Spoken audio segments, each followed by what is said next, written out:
Limiting reactant को पढ़ने के लिए आपका क्लियर कॉन्सेप्ट होना चाहिए स्टोइचियोमेट्री के लिए, और उसके बाद आप लोग अपना सारा दिमाग इस्तेमाल करेंगे। Limiting reactant is the reactant which consumes first in a chemical reaction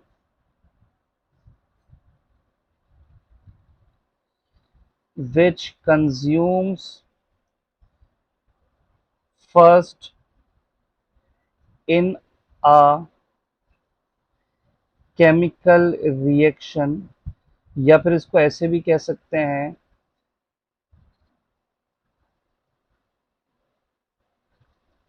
कि such reactant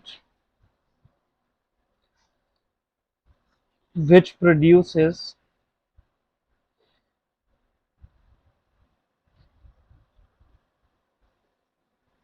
least amount of product।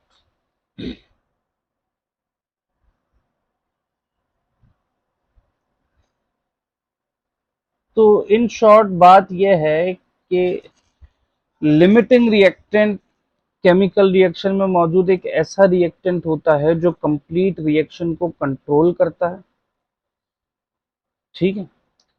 और चूंकि वो केमिकल रिएक्शन को कंट्रोल करता है इस सेंस में कि वो खुद खत्म हो जाता है जल्दी, जब वो खुद खत्म हो जाता है जल्दी तो वो केमिकल रिएक्शन को भी खत्म कर देता है। क्योंकि हमें ये पता है कि भाई एक रिएक्टेंट अगर मौजूद नहीं है तो दूसरा रिएक्टेंट कैसे फर्दर रिएक्शन को प्रोसीड करेगा, तो ये रिएक्टेंट को कैसे कंट्रोल करता है कि ये खुद जल्दी खत्म हो जाता है।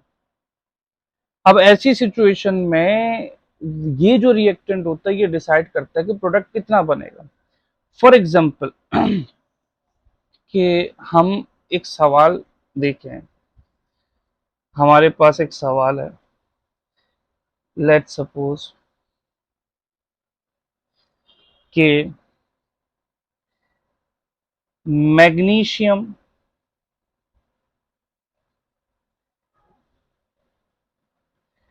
reacts with sulfur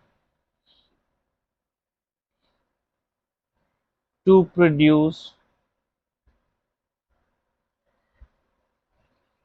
MgS, magnesium sulfide।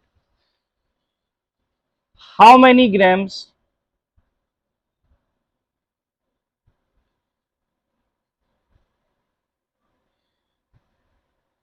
of magnesium sulfide can be made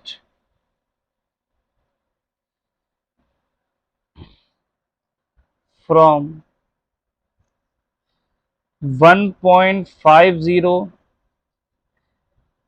grams of magnesium and same is for the sulfur।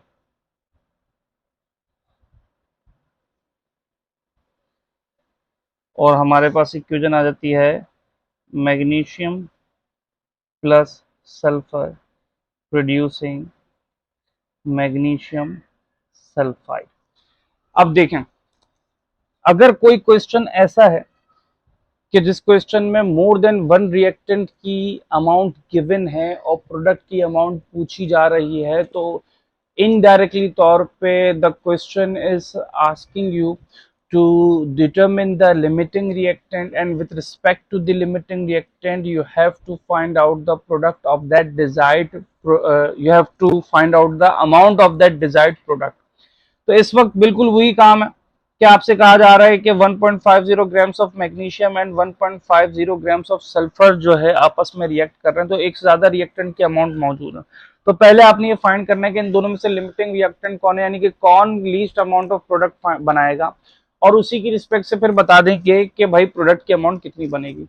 तो जैसे कि मैंने प्रीवियस जो हमारी स्टोइचियोमेट्री की वीडियो थी उसमें बताया था कि स्टोइचियोमेट्री के जितने भी सवाल हो, आइदर वो सिंपल स्टोइचियोमेट्री हो, मास मास मास वॉल्यूम हो, या फिर उसमें हमारे पास लिमिटिंग रिएक्टेंट आया, एक्सेस रिएक्टेंट आया या परसेंटेज यील्ड आया, हम उन सवालों को 3 स्टेप्स में डिवाइड कर देंगे। पहले स्टेप में क्या होगा कि जिन सब्सटेंसेस के मासेस गिवन है उनके मोल्स निकालें, दूसरे स्टेप में mole ratio, and in the third step we are going to find out whatever the question is asking for.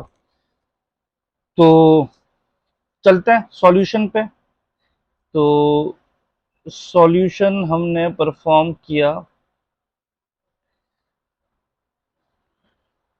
कैसे कि मैग्नीशियम हमारे पास मौजूद है, ठीक है, मैग्नीशियम हमारे पास मौजूद है, सल्फर हमारे पास मौजूद है, दोनों मिलके क्या बना रहे हैं, मैग्नीशियम सल्फाइड।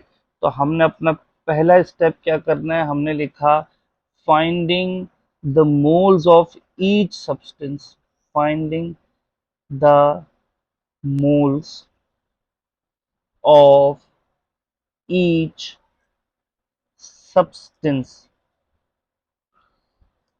अब हमारे पास ये बात किस तरीके से आगे बढ़ी जाएगी कि मैग्नीशियम के मोल्स निकालने हैं, तो moles of magnesium is equals to, अब मैग्नीशियम का मास गिवन है 1.50, मैग्नीशियम का रिलेटिव एटॉमिक मास होता है कितना, 24। इसको कैलकुलेट करें, ये बनता है 1.50 डिवाइडेड बाय 24 और ये 0.0625 मोल्स। इसी तरीके से मोल्स ऑफ सल्फर फाइंड करेंगे तो 1.50 सल्फर का मास गिवन है और इसका रिलेटिव एटॉमिक मास है 32, तो बना हमारे पास 1.50 डिवाइडेड बाय 32 इज 0.0467 मोल्स। अब देखें, पहला स्टेप हमने क्या किया कि जिन सब्सटेंसेस की अमाउंट गिवन थी उनके मोल्स कैलकुलेट कर लिए। अब दूसरे स्टेप में हम क्या करते हैं, दूसरे स्टेप में हम लोग इस्तेमाल करते हैं मोल रेशो। तो फाइंडिंग मोल रेशो,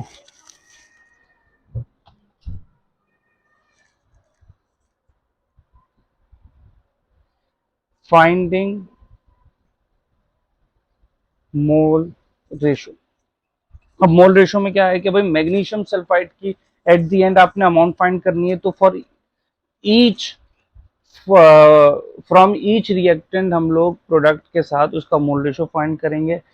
तो हमने ये देखा कि according to the balance chemical equation, अगर हम मैग्नीशियम और मैग्नीशियम सल्फाइड का रिलेशन देखें, तो आप बैलेंस केमिकल इक्वेशन में देखें तो एक मैग्नीशियम, यहाँ पे भी एक मैग्नीशियम, एक सल्फर, एक भी सल्फर, तो मैग्नीशियम और मैग्नीशियम सल्फाइड के दरमियान देखें इसका कोफिशिएंट क्या है, 1, इसका कोफिशिएंट भी 1, तो 1:1 का रिलेशन है, 1:1 का रिलेशन, यानी कि एक मैग्नीशियम होगा तो एक ही मैग्नीशियम सल्फाइड की फॉर्मेशन होगी, विच मीन्स कि अगर 0.0625 मोल्स ऑफ मैग्नीशियम होंगे तो 0.0625 मोल्स ऑफ मैग्नीशियम सल्फाइड की फॉर्मेशन होगी।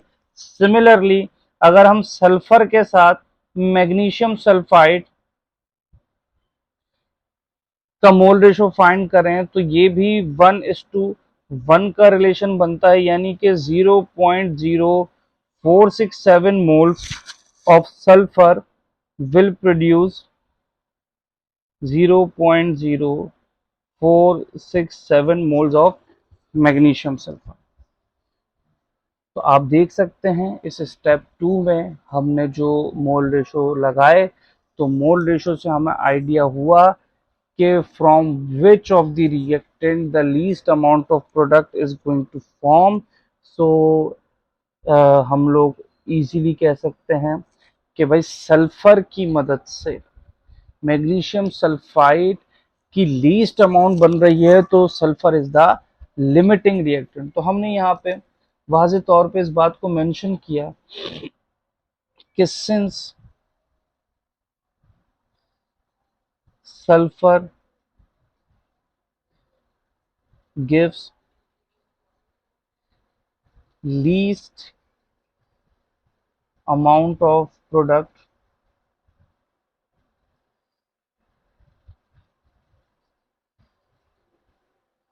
so it is the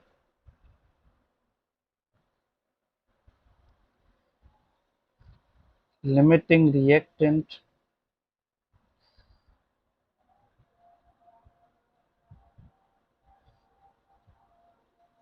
और with respect to the sulphur हम लोग फाइंड कर लेंगे मास ऑफ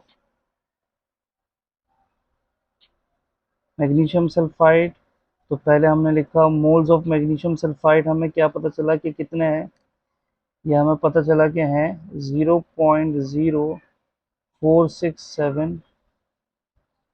सही। अब मास फाइंड करें, तो मास किस तरीके से फाइंड किया जाएगा कि मास ऑफ